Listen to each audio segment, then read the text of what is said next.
परम पूज्य गुरुदेव के चरणों में वंदन, वंदनीय माताजी के चरणों में वंदन, माँ गायत्री माँ के चरणों में वंदन। उपासना जीवन की अनिवार्य आवश्यकता। आज हम जिस विषय में बात करने जा रहे हैं वो है ईश्वर उपासना से महान आध्यात्मिक लाभ। तो शुरू करते हैं। जल में प्रवेश करते ही उसकी उष्णता या शीतलता का तत्काल भान होता है। आग के पास बैठने वालों को उसकी गर्मी मिलना स्वाभाविक है।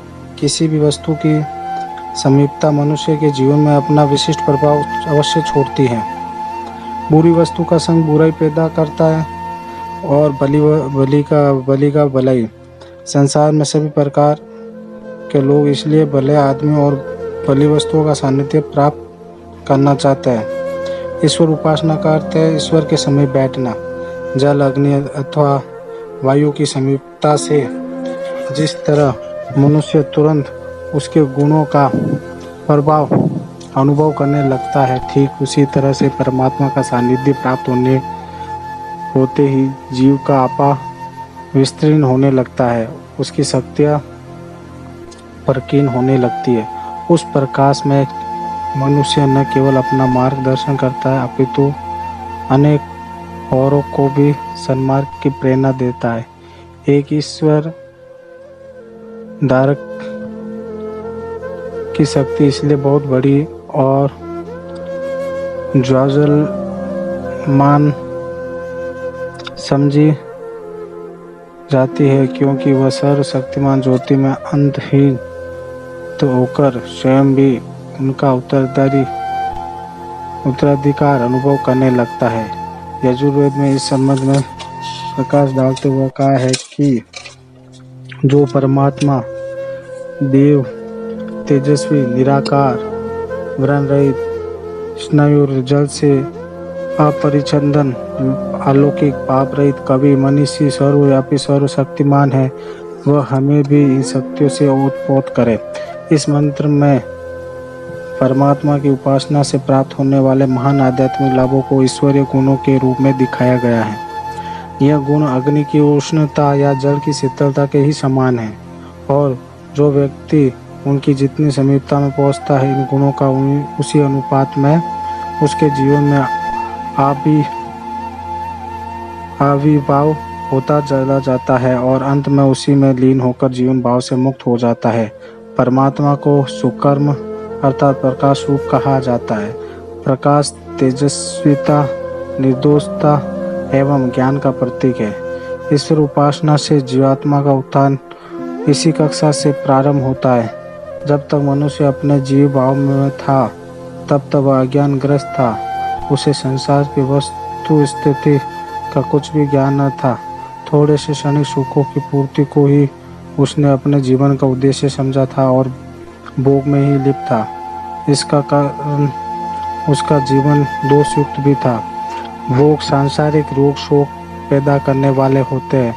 उनसे इंद्रियों की दक्षता नष्ट होती है और मनुष्य वृद्धावस्था की ओर अग्रसर होता है। भोगों से जहाँ शारीरिक व्याधियाँ बढ़ती है, वहीं मानसिक चिंताएं भी बढ़ती है। यह चिंताएं मनुष्य को बंधनों में बांधती है। पर जैसे ही परमात्मा के सुकर्म अर्थात प्रकाश तत्व ने उसके जीवन में प्रवेश किया कि वह सांसारिक भोगों की निसारिता का अनुभव करने लगता है। अब उसे क्षणिक सुख निरर्थक करने लगता है और वह देवी प्रकाश में अपना जीवन लक्ष्य निर्धारित करता है। वह देखता है कि जब मुझे केवल सुख और केवल असीम सुख ही चाह है तो मैं इन क्षुद्र वासनाओं के पीछे क्यों भटकता फिरूं। ऐसे भी प्रश्न उसके जीवन में उठते हैं जिनसे संसार के गहन रहस्य और मनुष्य जीवन की परलौकिकता की ओर उनके विचार दौड़ने लगते हैं। यह ज्ञान की परमात्मा का प्रकाश है। इसे ही उसकी कृपा मान सकते हैं। परमात्मा का यह प्रकाश पाए बिना मनुष्य जीवन का उद्धार भी संभव नहीं। प्रकाश जीवन के विकास की प्रारंभिक अवस्था भी है और अंतिम भी। प्रारंभ इसलिए है कि जीव की शक्तियों का विस्तार यहीं से प्रारंभ होता है। इस ज्ञान के उदय के साथ ही मनुष्य के अंतःकरण से आत्मज्ञान की तीव्र आकांक्षा जागृत होती है और चूंकि अंत में जीवन उसी प्रकाश में ही समाधि ले लेता है। यह परम लक्ष्य की अंतिम अवस्था भी है। इसलिए वेद शास्त्रों में ज्ञान के महत्व को स्वीकारा गया है और उसके बिना मनुष्यों को पशुवत बताया गया है। परमात्मा का दूसरा गुण है अकायम। वह निराकार है। उसका शरीर मनुष्य जैसा नहीं, अर्थात वह मनुष्य जैसा कार्य नहीं कर सकता। उपासक के अंतःकरण में यह गुण भी शीघ्र ही चमकता है, अर्थात परमात्मा का ज्ञान तत्व या प्राण तत्व जब उसके धारण किया तो उसे सर्वप्रथम यह अनुभव होता है कि वह अब तक जिस शरीर को ही संसार के सुख और अहंकार की पूर्ति का प्रमुख साधन समझते हुए था, या यो कहे कि अब तक वह अपने शरीर को ही प्राण या जीवन समझता था, अब उसमें विरक्ति होने लगती है। वह अब इसे साधन या परमात्मा के मंदिर के रूप में प्रतिष्ठित हुआ देखता है। जो इंद्रिय लिप्साएं उसे अब तक परेशान किए हुए थी, अब उसने समझा कि इस सांसारिक विकृतियों से उसे परेशान नहीं होना चाहिए। यह शरीर नाशवान है, पंचभौतिक है, कभी भी नष्ट हो सकता है, अतः इसका स्वामित्व कर इसका सदुपयोग किया जाना चाहिए। इन भावना के उदय के साथ ही उसे प्राण तत्व या शरीर में प्रतिष्ठित चेतना का अनुभव हुआ और उसने विचार किया कि अपने अर्धस्य शरीर प्राण शरीर को प्राप्त करना चाहिए। प्राण शरीर निराकार है, जो चिंतन और विचारधारा द्वारा ही अनुभव किया जा सकता है। सूक्ष्म इंद्रिय ही उसे जान सकती है, अतः उसकी मनोवृत्तियां अंतमुखी होने लगी। यह कायिक हितों से परामुख होकर अपने निराकार स्वरूप का चिंतन और उसका रहस्य जानने की इच्छा करने लगा। परमात्मा अवर्णम है, अर्थात उसे किसी प्रकार के घाव नहीं लगते। घाव मनुष्य के शरीर में ही लग सकते हैं। शास्त्रकार ने कहा है कि नैनम छिदन्ति शस्त्राणि नैनम दहति पावकः, अर्थात आत्मा को शस्त्र छेदन नहीं कर सकते, आग उसे जला नहीं सकती। जब तक मनुष्य में शरीर भाव था तब तक सांसारिक ताप और सांसारिक कष्ट उसे अप्रिय लगते थे और हर क्षण इसे छुटकारा पाने की वह प्रयत्न करता रहता था, किंतु अब उसने अनुभव किया कि सांसारिक लालसाएं अभी भी ईश्वर प्राप्ति के मार्ग में उसकी बाधक है, अतः इसका उच्छेदन करना चाहिए। यह तप के अर्थ में है। तप को सांसारिक शारीरिक तितिक्षा भी कहते हैं, अर्थात जानबूझकर शरीर को कष्ट देते हैं, जिससे आत्म भाव स्पष्ट होने लगे और जीवन भाव से मुक्ति मिलने लगे।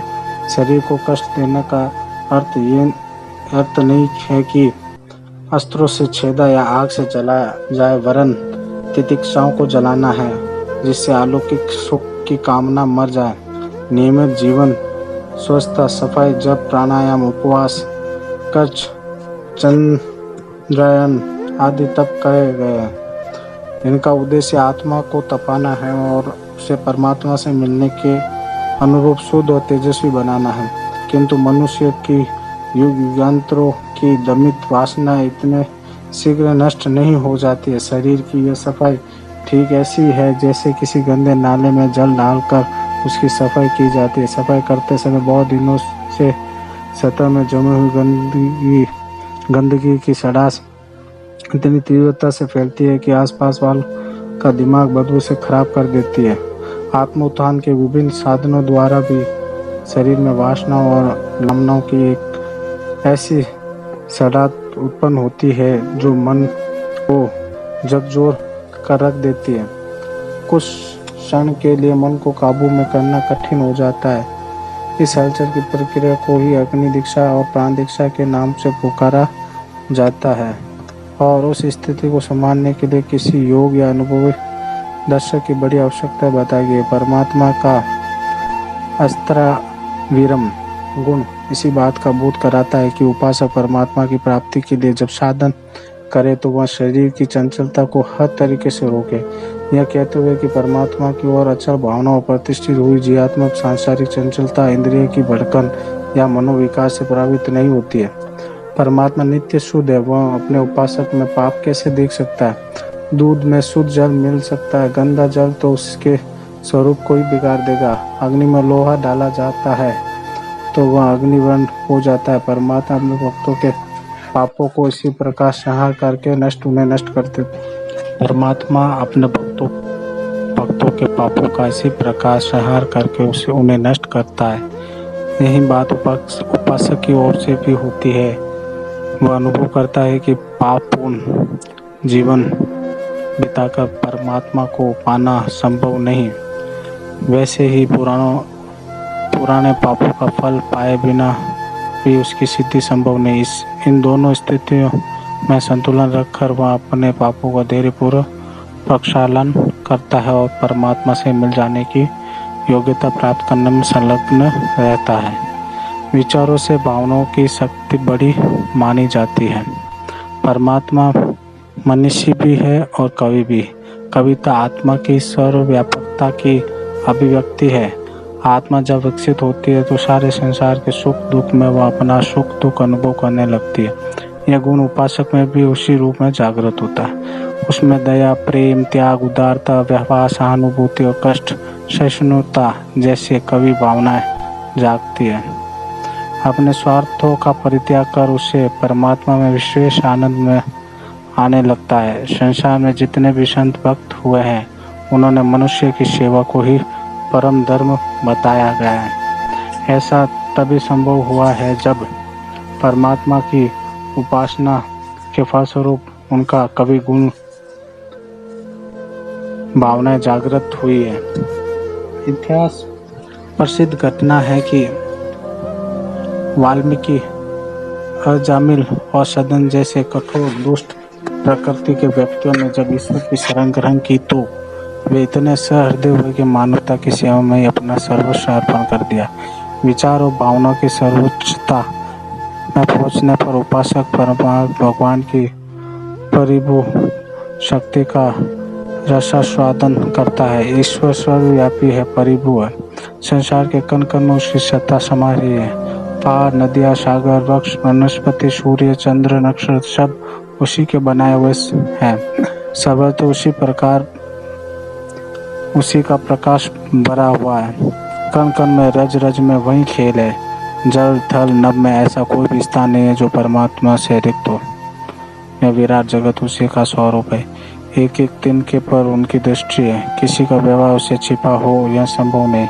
उसकी आंख से कोई बचकर नहीं जा सकता। कोई भी व्यक्ति बुरी बात करे और वह उसे सुन ले, ऐसा कभी संभव नहीं। उपासक परमात्मा की इस सर्वव्यापकता की अनुभूति प्राप्त कर आनंद विभोर हो जाता है। अपने आप को उसी अविनाशी तत्व में विलीन हुआ सर्वव्यापक सत्ता के रूप में देखता है। स्वयं भी सर्वव्यापक हो जाता है। परमात्मा सर्वशक्तिमान भी है। उसकी व्यवस्था बड़ी विशाल, बड़ी अनोखी है। संसार के सब कर्मों को वह देख रेख करता है। कर्म का फल भी वही देता है। रक्षा, पालन और विनाश भी वही करता है। पर वह यह सब अलिप्त निर्विकार भाव से क्या करता है? संसार के कल्याण की दृष्टि से ही उसकी अपनी शक्तियाँ विकसित की है और उनका लाभ भी सारे संसार को देता है। ईश्वर का आंचल पकड़ने वाला भी अंत में परमात्मा की यह महान विभूति प्राप्त कर अलिप्त, निर्विकार और जीवन मुक्त हो जाता है। मनुष्य शरीर में ही वह परमात्मा की सिद्धि और शक्तियों का रसास्वाद करता हुआ अंत में उसी सुख स्वरूप तेजस्वी दुख नाशक करने वाले परमात्मा के दिव्य प्रकाश में विलीन हो जाता है। ध्यान और सानिध्य ईश्वर का ध्यान केवल किसी छवि के रूप में ही नहीं वरन उसे भाव रूप में भी बजा जाता है। कुछ भावना स्पष्ट ईश्वरीय स्थिति की प्रतीक है। जितनी देर मन में सद्भावना उठती रहती उतनी देर अंतःकरण में ईश्वर की स्थिति प्रत्यक्ष मानी जाती है। इसलिए आध्यात्म ग्रंथों में स्वाध्याय, आत्म निर्माण एवं लोक मंगल की भावना, आकाशों में योजना में तन्मय रहना भी ईश्वर उपासना का एक प्रकार माना गया है। अतः भजन पूजन आदि का दैनिक नित्य कर्म हर आस्तिक व्यक्ति को करना ही चाहिए ताकि निरंतर प्रभु का स्मरण और सानिध्य लाभ होता रहे। पर साथ ही यह भी ध्यान रखना चाहिए कि ईश्वर भक्ति हमारे जीवन में उत्कृष्ट एवं आदर्शवादिता की गतिविधियों के रूप में भी परिलक्षित हो। उपासना को साधना के रूप में परिणत होना चाहिए। उपासना एक नियत समय पर नियत विधि विधान के साथ पूजा अर्चना की प्रक्रिया पूर्ण करने को कहते हैं। उसकी वास्तविकता अवास्तविकता की कसौटी यह है कि वह भावना जीवन क्रम में समाविष्ट होकर साधना बनी या नहीं। जीवन की उत्कृष्ट बनाने की साधना में संलग्न व्यक्ति ही सफल उपासक कहा जा सकता है। ईश्वर महान है, उसका सानिध्य लाभ करने वाला व्यक्ति तुच्छ, घृणित एवं निष्कृष्ट स्वार्थी विषय रह ही नहीं सकता। जो ईश्वर विश्वासी होते हुए भी गुण कर्म स्वभाव की चरित्र एवं व्यवहार की दृष्टि से निकृष्ट है, समझना चाहिए कि उसे अभी ईश्वर शक्ति भक्ति का सच्चा मार्ग नहीं मिला। अग्नि की समीपता गर्मी प्रदान करती है। ईश्वर की समीपता व्यक्ति को उत्कृष्ट दृष्टिकोण अपनाने को विवश करती है। हमारी उपासना सच्ची होगी तो यह प्रभाव पग पग पर लक्षित होगा। प्रेम से परमेश्वर उपनिषदकार ने रसोवेरशः की सूक्ति में ही कहा है कि प्रेम ही परमेश्वर है। ईश्वर का भक्त प्रेमी ही हो सकता है। निष्ठुरता एवं स्वार्थपरता उसमें रहेगी कहाँ। आज जो चापलूसी, खुशामद और खुदगर्जी की पूर्ति के लिए बढ़ती गई मीठी चाल मोहब्बत के नाम को बदनाम कर रही है, पर सच्चाई इससे भिन्न है। प्रेम में लेने की कल्पना भी नहीं होती, उसमें तो केवल देना ही देना होता है। माता बच्चे को प्रेम करती है तो वो सदा देती ही रहती है, लेने की कल्पना भी नहीं करती है। नारी पतिव्रता नारी भी अपने पति को आत्मसमर्पण करती है तो उसका प्रतिफल नहीं मांगती।